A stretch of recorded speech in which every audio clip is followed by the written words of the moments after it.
جی S herbal wholesale Ayurvedic ادویات کا قابل اعتماد مرکز۔ تجارت کے خواہش مند حضرات کو ہم مکمل ٹریننگ دیتے ہیں۔ ہمارے ساتھ تجارت کر کے بھرپور پیسہ کمائیں۔ علماء کرام، حفاظ، ڈاکٹرز اور میڈیکل والوں کے لیے خصوصی رعایت۔ تفصیلات کے لیے ابھی رابطہ کریں۔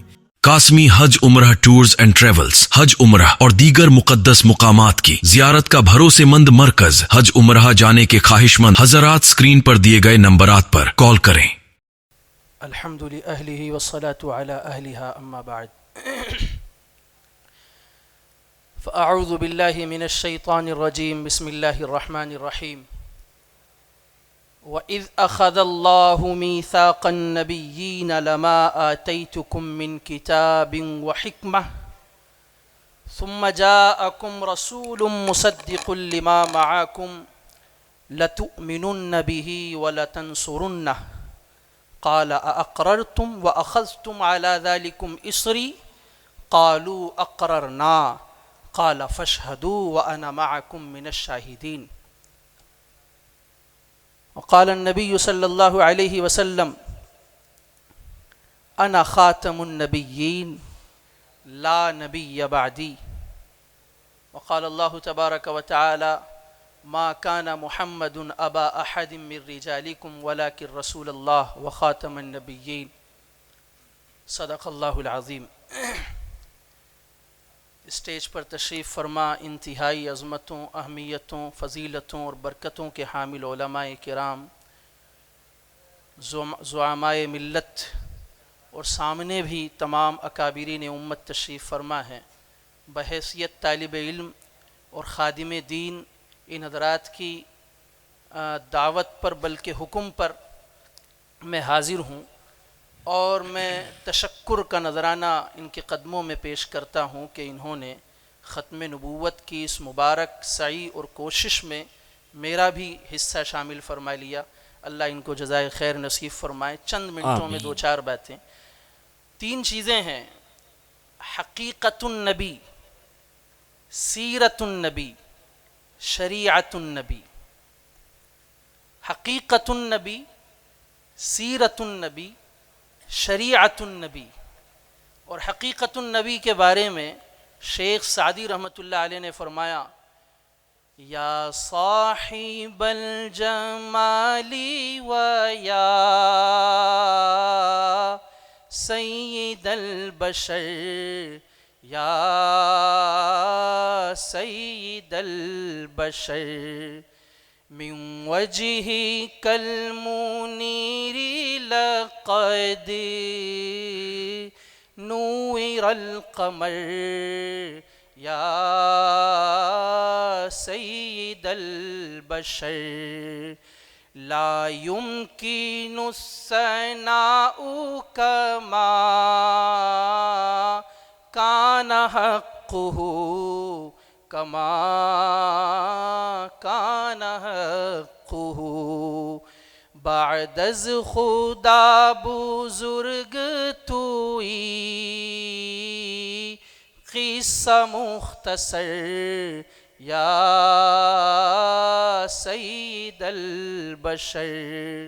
بلکہ اس سے بھی ایک قدم آگے جا کر غالب جو اردو پر حکومت کرتا ہے، جس کے سامنے اردو کے الفاظ غلام اور باندی کی مانند ہاتھ جوڑے کھڑے رہتے ہیں، جس طرح وہ اردو کو استعمال کر دے وہ اردو کا معیار ہے۔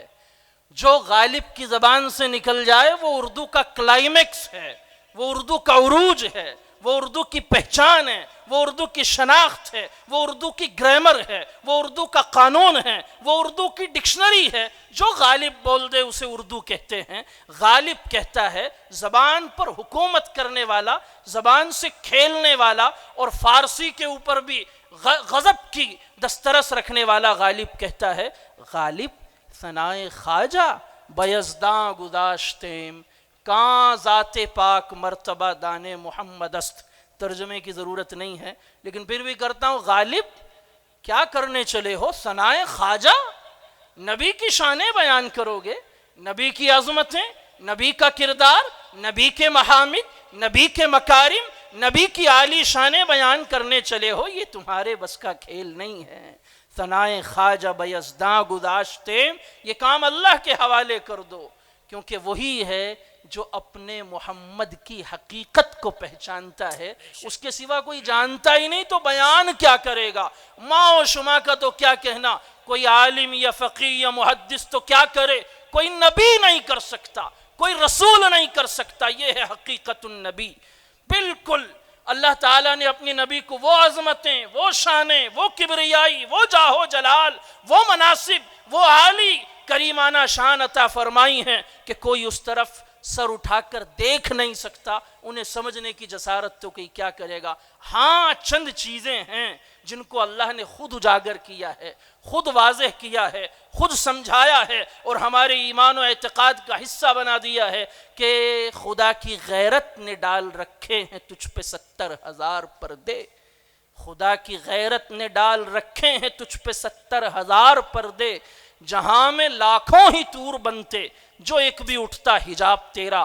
وہ پردے پڑے ہوئے ہیں، لیکن کبھی کبھی اللہ نے ان پردوں کو ہٹایا تو بتایا والضحیٰ واللیل اذا سجا. وہ پردے ہٹے تو کبھی بتایا ما کان محمد ابا احد من رجالکم ولکن رسول اللہ وخاتم النبیین. اے ایمان والوں، اے دنیا کے کونے کونے میں چپے چپے پہ بسنے والو، اے محمد کا کلمہ پڑھنے والو، اے لا الہ الا اللہ کی صدا لگانے والو، اے اللہ سے محبت کا دم بھرنے والو، اس محمد کے حق کو پہچانو، اس کی حقیقت کو جانو، اس پر ایمان اس طرح لاؤ جس طرح اس پر ایمان لانے کا حق ہے. اسے نبی مانو، اور کوئی نبی کو نبی مانے، رسول کو رسول مانے. وہ کہے کہ اشہد ان محمد رسول اللہ، میں گواہی دیتا ہوں کہ محمد اللہ کے رسول ہیں، ابھی اس کا کلمہ ادھورا ہے، ابھی اس کا ایمان نامکمل ہے. اللہ نے فرمایا ما کان محمد ابا احد من رجالکم. یہ جو محمد ہیں یہ تم میں سے کسی کے باپ نہیں. وہ زید بن حارثہ رضی اللہ تعالیٰ عنہ کے خاص واقعے سے اس کی نسبت ہے، لہذا یہ بات بھی آئی ہے. لیکن پھر اللہ نے نبی کی عظمت کو اجاگر کیا، حقیقت سے پردہ اٹھایا.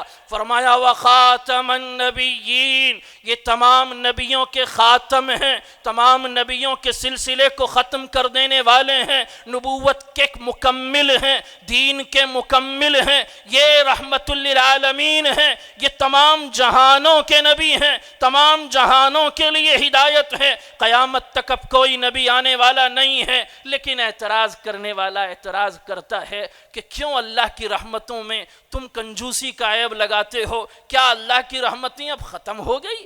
اب نبوت نہیں آئے گی؟ اب رسالت نہیں آئے گی؟ اب نبی نہیں آئیں گے؟ کیوں نہیں آئیں گے؟ جب دنیا چل رہی ہے، جب آسمان قائم ہیں، جب زمین بچھی ہوئی ہے، اس پر انسان پیدا ہو رہے ہیں، جی رہے ہیں، زندگی گزار رہے ہیں، تو ان کے لیے رحمتوں کا سلسلہ کیوں منقطع کر دیا گیا؟ کیوں سلسلہ نبوت کو ختم کر دیا گیا؟ کیا اللہ کی رحمتوں میں کمی آ جائے گی؟ کیوں نبوت کو جاری نہیں رکھا جاتا؟ وہ سمجھتے نہیں ہیں کہ اللہ نے اپنی رحمتوں کا اتمام اور اکمال فرما دیا ہے اور تکمیل فرما دی ہے محمد عربی صلی اللہ علیہ وسلم کی ذات گرامی پر، اور اعلان فرمایا ہے الیوم اکملت لکم دینکم واتممت علیکم نعمتی ورضیت لکم الاسلام دینا ورضی. اور دوسری جگہ فرمایا ومن یبتغی غیر الاسلام دینا فلن يقبل منه اليوم اکملت لکم دینکم. آج تمہارے لیے دین کامل کر دیا گیا ہے،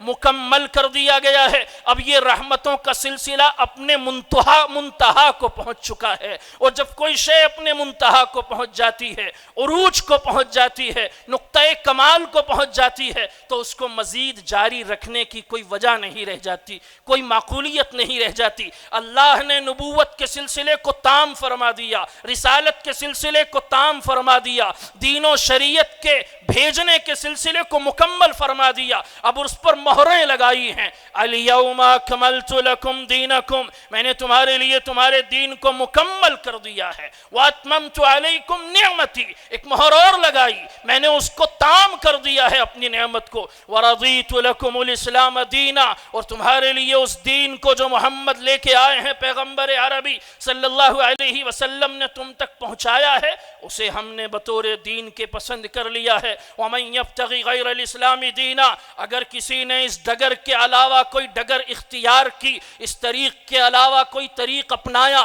اس راستے کو علاوہ اپنی منزل تک پہنچنے کا ذریعہ بنایا، فَلَن يُقْبَلَ مِنْهُ، ہرگز اس سے اس کی سعی کو، اس کی کوشش کو اور اس کے چلنے کو ہرگز قبول نہیں کیا جائے گا، اس کے دین کو، اس کے سجدوں کو، اس کی عبادتوں کو، اس کی نمازوں کو ہرگز قبول نہیں کیا جائے گا۔ فَلَن يُقْبَلَ مِنْهُ، اس کے منہ پر دے مارا جائے گا۔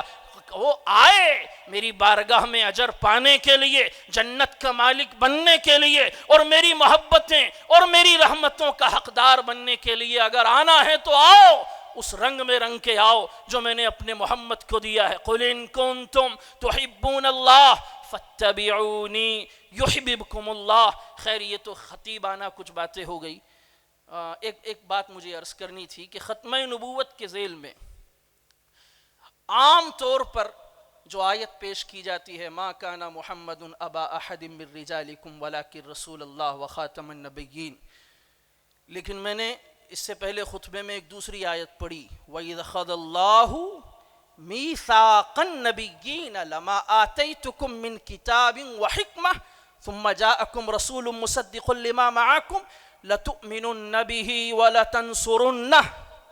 اللہ تعالیٰ نے تمام نبیوں سے، تمام رسولوں سے، جب جس نبی کو بھی ایک عہد تو اللہ نے لیا ہے اپنی ربوبیت کا، تمام انسانوں کو جتنے بھی قیامت تک آنے والے ہیں آدم کی پشت سے سب کو نکالا اور پھر ان سے ایک عہد لیا الستُ بربکم، کیا میں تمہارا پروردگار نہیں ہوں؟ سب نے کہا قالوا بلا، بھلا کیوں نہیں، آپ ہی ہمارے رب ہیں، آپ ہی ہمارے پروردگار ہیں۔ ایک عہد لیا ہر نبی سے، ہر رسول سے کہ تمہارے پاس ایک نبی آئے گا، ایک پیغمبر آئے گا، تمہارے بعد ایک تعلیم، ایک دین، ایک شریعت، ایک نظام لے کر میرا محمد آئے گا، اگر وہ تمہارے زمانے میں آئے تو تم اس پر ایمان لانا، تمہارے لیے لازم ہے تم اس کی مدد کرنا، تم اس کے دست و بازو بن جانا۔ ہر نبی سے یہ عہد لیا گیا ہے، بعد میں نبی آنے والا ہے، اس پر ایمان لانا ہے، اس کی تعلیمات کو اختیار کرنا ہے، اس کا مددگار و معاون و معین بننا ہے، ہر نبی سے۔ لیکن جب محمد آئے تو محمد کی زبان سے اعلان کرایا کہ انا خاتم النبیین، میں نبیوں کا خاتم ہوں، لا نبی بعدی، میرے بعد کوئی نبی نہیں ہے۔ عیسیٰ نے اعلان کیا بعد میں نبی آنے والے ہیں۔ وہ جب پڑے پہاڑوں کی نصیحت، مشہور حضرت عیسیٰ علیہ السلام کی پہاڑوں کا وعظ، وہاں اس وعظ میں فرمایا باتیں تو میرے حواریین بہت تھی تم سے کرنے کے لیے، میرے انصار تمہیں سنانے کے لیے درد تو بہت تھا، لیکن یہ ہے کہ اس کا تم تحمل نہیں کر سکتے، اسے تم سمجھ نہیں سکتے۔ ہاں میرے بعد فارقلیت آئے گا، محمد آئے گا، اس کے دین کی تم پیروی کرنا، وہ تمہیں سمجھائے گا۔ نبی کریم علیہ السلام کے آنے کی بشارتیں ہر نبی نے دی، ہر رسول نے دی۔ یہ دلیل ہے کہ نبوت کا سلسلہ بھی جاری تھا، لیکن جب محمد صلی اللہ علیہ وسلم آئے تو آپ نے اعلان قرآن میں اللہ نے کیا اور حدیثوں میں آپ علیہ السلام نے فرمایا انا اللبنہ، انا اللبنہ، میں ہوں وہ اینٹ جس نے قلعے کو اب مکمل کر دیا ہے، جس نے تعمیر کو اب مکمل کر دیا ہے، اب کسی اضافے کی، کسی زیادتی کی ہرگز کوئی گنجائش نہیں ہے۔ اب وہ مومن وہ ہے جو میری ختم نبوت کو تسلیم کرے اور مجھ پر صحیح معنی میں ایمان لائے، میری تعلیمات کو پسند کرے، وہ حقیقت میں نبی کریم علیہ السلام کا غلام ہے۔ کہ محمد سے وفا تو نے تو ہم تیرے ہیں، یہ جہاں چیز ہے کیا لوح و قلم تیرے ہیں۔ وآخر دعوانا الحمدللہ رب العالمین، وسلام اللہ علیکم ورحمتہ وبرکاتہ۔